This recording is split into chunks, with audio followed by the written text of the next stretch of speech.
Folks, Joe Scrapper here, Joseph Kniss. Last night I happened to be honored to be put on television about the homeless situation and where I reside and how I camp and that kind of thing. And Fox 31 said that I had solutions to the homeless problem. I'd like to demonstrate those to you right now. Look at where I'm at. I'm right off of Colfax and Quail, all right, right behind Phil Norris Liquor. All right, this is all old property from RTD. I guess when they were building the light rail, this was a storage area. You can see all the railroad ties over there. But I honestly think that we could utilize this spot for us homeless people, okay? Here's the main entrance.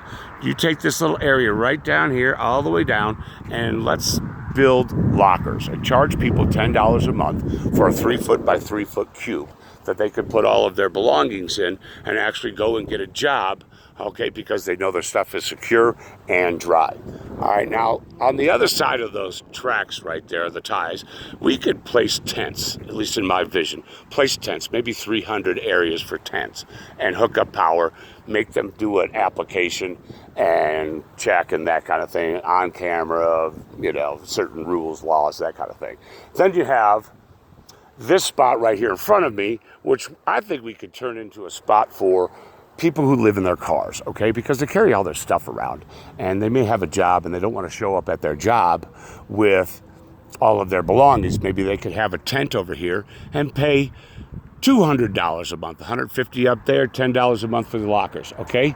Then down here, down the hill just a little bit, is an ideal situation for people like myself who have an RV and a vehicle. And let's say charge them, me, $250 a night. Then way across over here, you can see there's a small playground over there, which would be an ideal location for a playground. And maybe a garden and maybe all of the bathrooms and showers that would be needed to be connected into that little area. But behind there, we could probably set up what I call pods, where you have a main area for kitchen, bathroom, and maybe even a living room.